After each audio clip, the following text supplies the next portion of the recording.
Hello, this is Chris from Language House again, and thanks for watching our methodology videos. We're going to be talking about classroom management, all the ins and outs that goes into setting up a productive classroom, and the things that you as teachers can do to make your classroom a better and more productive space. So we have some graduates from TLH, our 4-week TEFL certification course in Prague. Let's hear from some of these new teachers. What was it like being a new teacher? What were some of the issues and problems that you had? How did you get over and grow into your role as being an educator? Oh gosh, I think one of the biggest difficulties for me was definitely overcoming that moment of stage fright. But that just kind of weaned its way out after you're up in front of the classroom for a couple of different times. You kind of get used to it. You figure out how to bring it back down a little bit, and then it gets easier as you go. Yeah. Okay, let's hear from another graduate of the course. Cool. So first couple of times were terrifying, especially when we switched classrooms and had a new group of people. It became a lot easier after you kind of build your rapport with the adults and they kind of get to know you, get to know your personality, and you kind of know them a little bit better. It makes it a lot easier to go up and teach them because it's less of me talking out at them. Just with the methodology we're taught, it's more like having a conversation. Okay, great. Sammy, do you have anything to say? No, I think they covered it really well. The first couple of times were really nerve-wracking, but as the course goes on, you get over it and become more comfortable in front of a classroom. Sure, perfect, great. So when we think about classroom management, there's a lot of work that you can do in advance before actually setting up and starting your class. But then a lot of it is also going to be kind of the classroom dynamics and what you do as a teacher to give yourself that confidence and everything else. So let's take a look at some of the pre-work. Remember that for the most part, unless you're teaching kids, but even with kids, you have a lot of control over your class and how you're going to set up those desks. A lot of times teachers just come into a classroom and they take whatever is there.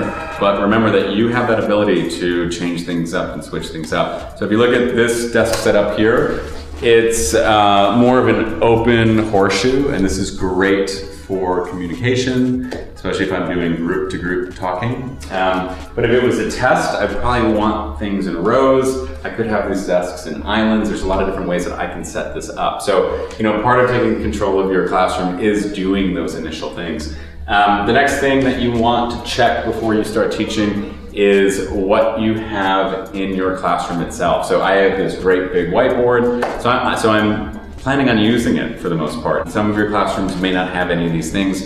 You might have just a smaller board, you might not have any board at all. You might have a smart board, you might have a projector. Know in advance what you're planning on using and then set up your lessons specifically for that. A lot of times teachers come into a new class and they realize they don't have anything there, or it's not what they thought it would be. So give yourself a little bit of time to set up the classroom the way that you want it. And if you're teaching in a new location, check in advance where that's going to be and what it looks like.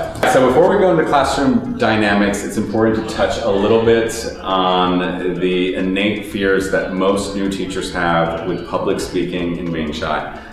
Being a language teacher does require you to kind of jump into situations, requires you to be really open with strangers oftentimes and to try to get them to communicate. And so a lot of teachers are not used to this. They're not used to being up in front of a group of people and having all of these kind of eyes looking at them while they're trying to teach. My advice to the people that are worried about public speaking or shyness is understand that once you get up in front of the classroom, you will be taking on a role. And once you jump into that role as an educator, these problems begin to kind of go away. And if you look at some of the other videos that we talked about with demoing and lead-ins and being engaging, if you start employing these things, you'll see that a lot of the shyness will end as you get more comfortable in your role as a teacher. So don't worry about it too much.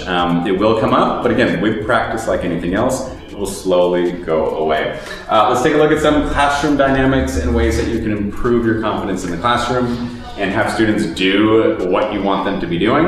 The main one is posture. So even if you're a nervous person, you can still have good posture. You can keep your back straight. The next one is going to be your voice. You're going to want to enunciate a little bit more, especially if you have a class of 10 to 15 people. It's often called the teacher voice that you'll be putting up, which is like, hello class. The next thing is going to be giving commands. So when you're getting students to do what you want to do, whether it's in groups or whether it's to start an activity, be really brisk and straightforward. Try not to use a lot of extra language. Be really direct with what you want your students to do. Another thing to think about is your own placement, so where you should stand in the class. If you're writing on the board, you want to try to make it where you're not blocking things all of the time.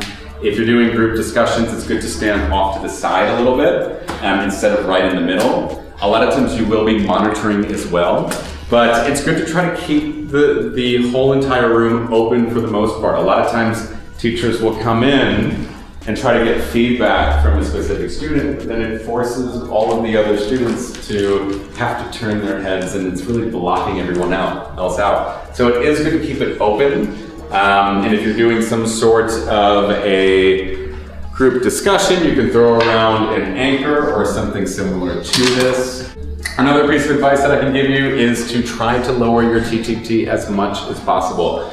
That includes all the extra language and running commentary. So instead of telling students what you're going to be doing, just start doing it. A lot of times when teachers have problems with classroom management, it's because they're simply talking too much. If you're brisk and if you're to the point, you won't really have many problems getting these directions across. So yeah, so pay attention to your extra language. If you think you have a problem with it, a great thing to do is have your lessons videotaped, and then you can see ways that you can cut out your TTT.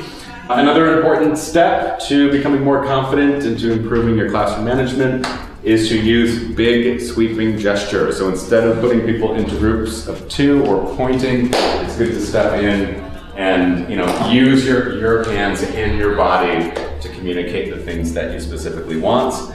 If an activity needs to end, have some sort of a clear break. So an easy one is just clap, it gets your students' attention, and then you can end it at that point.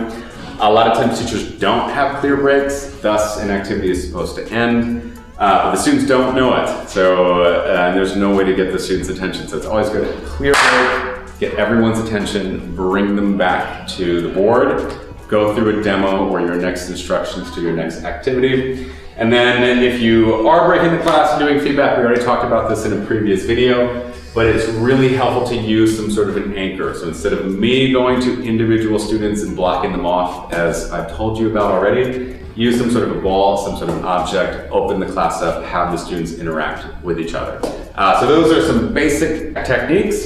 Try to use as much of them as you can. If you do have problems with shyness, if you are scared about getting in front of the class and teaching, just send me a message and I'll help you. Thanks, have a wonderful day.